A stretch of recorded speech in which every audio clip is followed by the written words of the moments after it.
Ahojte, tak pokračovanie videa ohľadne povrchov Kterionu. V predchádzajúcom videu som slúbil, že za týždeň, keď tak pozerám, tak je to viac jak mesiac, kým som sa odhodlal. Ale predsa, no, takže v poslednom videu som predstavoval tento tool, kde sa spraví samotný povrch, ktorý vyzeral takto s primitívnou textúrou, vygenerovanou z výškových dát. Originál bez textúry by to malo vyzerať takto. To sú len výškové dáta, vytieňované. Pre mňa najpoužiteľnejšie, ale sú k dispozícii aj textúry, alebo Terion má možnosť. Tak ukážem, aký tool som si na to postavil s pomocou umelej inteligencie. Tak, takto vyzerá tool. Dáme ho úplne do defaultu. Tak, najprv treba zadať vchody jaskyň, alebo jaskyňa, ktorú chceme spracovať. Ja budem pokračovať v Malej Stanišovskej. Úplne tajné GPS súradnice, nikto nevie, kde tá jaskyňa je.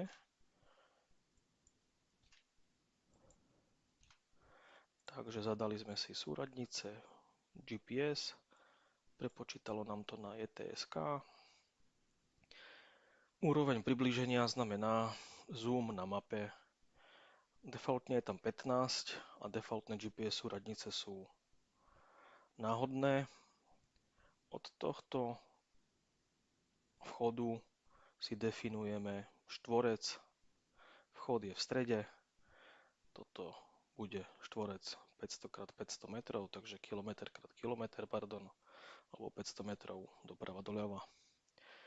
A tool má možnosť vybrať si zdroje map. Zdroje sú takéto, ktoré som dokázal dekodovať. Určite ich je viac. Zaujímavý je FreeMap, tienený relief. Potom tienený relief takisto z FreeMap, ale zo starších dát. Geologická mapa, ortofotomapa, myslím, že to je ZGBIS. Tu sú tiež ZGBIS, pardon, tak toto bude FreeMap a tu sú ZBGIS vrstvy. Historická myslím, že nefunguje, ani toto stále sa snažím, je to vo vývoji. Keby ste mali záujem o nejakú vrstvu, kontaktujte ma, pošlite stránku. Možno, že motika vystrelí a pridám. Dobre, tak dáme si napríklad túto ZGBIS, ktorá je rýchla. Takže kliknem a vidím mapu. Pod tým je tlačítko na vrstvy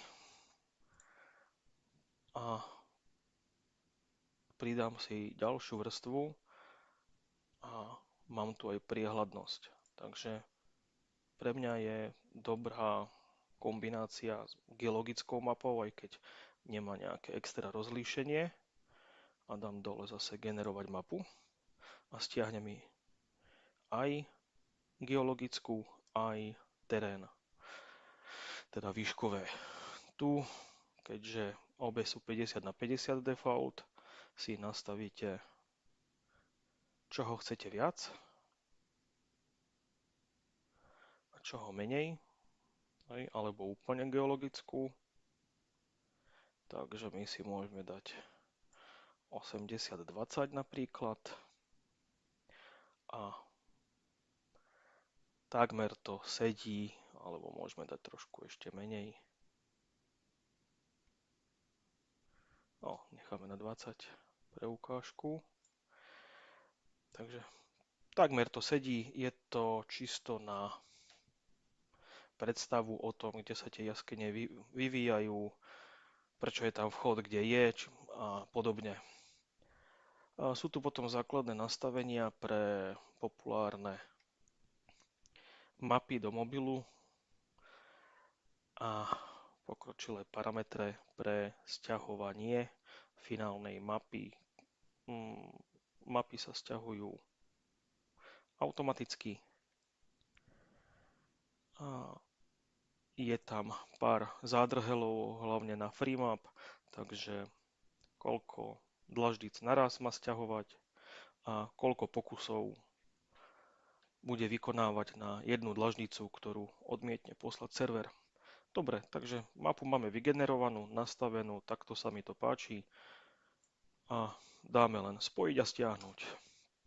Takže tu je iba náhľad, je spojená stiahnutá a máme tu veci pre Terion, môžeme si ich skopírovať a máme tu locus, oruxmap a stiahnuť JPG. Takže dáme stiahnuť JPG, mne malo by to stiahnuť ako map.jpg, ja keďže už som to párkrát testoval, tak mám tam nejaké stariny a ideme si po ten file.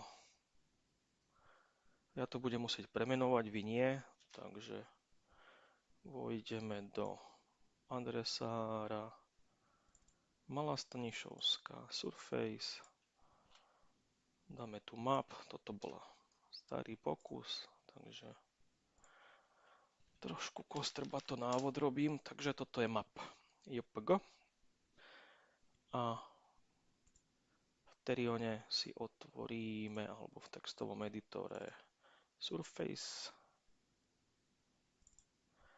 a napríklad tento. Tu bol ten starý povrch a starý povrch bol robený v JTSK. Aj celý ten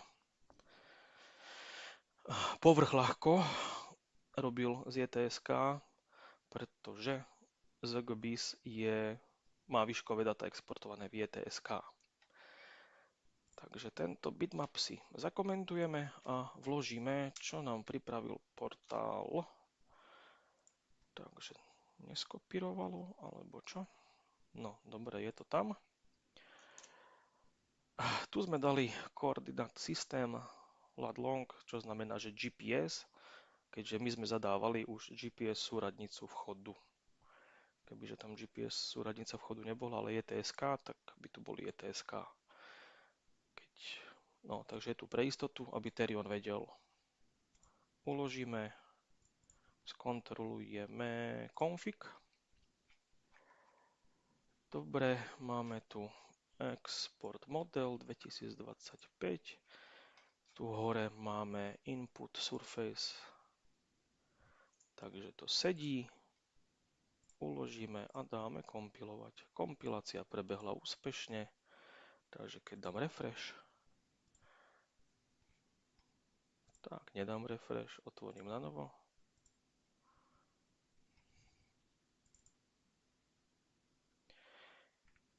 Zase mapka, pre istotu refresh, či sa to neupraví. Tak, tunak je povrch s geologickou mapou 20% a zvyšok je ortofoto. No, textúra sa mi nepáči, toto iba ortofoto. Pardon, nie ortofoto, výškové lidar. A toto sú lidar prekrytá s geologickou. No, takže toto je základ. Ak sa to nepáči, dáme začať znovu. Dúfam, že si uložilo. Geologickú nechcem a jak som vravel, FreeMap má najkvalitnejšie data. Dáme vyšší zoom, aby tá kvalita bola vyššia.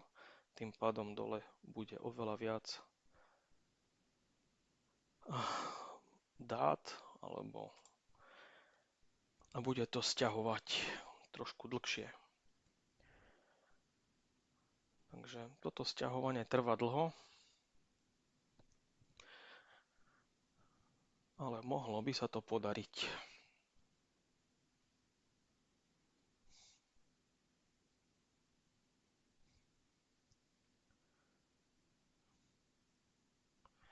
A few moments later. Ešte jedna ukážka najkvalitnejšieho povrchu, aký tu je Freemaps, tienený alebo tieňovaný. Stiahnuť. Mne to stiahlo rýchlo, tých 441 dlaždic, pretože už to mám v keške načítané. Nebojte sa, keď to pôjde pomaly, alebo tam budú failed. Predtým ukážka bola len kvôli rýchlosti, to bol live, toto je predpripravené. Spojiť, stiahnuť, zase skopírovať, stiahnuť a vykompilovať.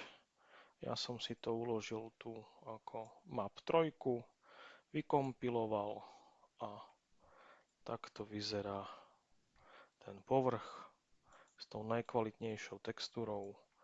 Priložím k článku, aby ste si mohli pokrútiť.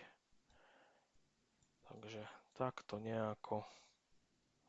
To je to najkvalitnejšie. Chyba Lidarusu. Kolme steny previsy, vchody do jaskyň proste tie nikdy nebudú mať body. Takže to je iba také.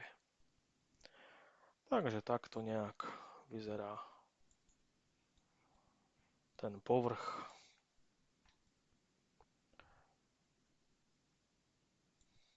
Tak príjemnú zabavu pri testovaní, skúšaní a hádam budete mať úspech. Dajte potom vedieť.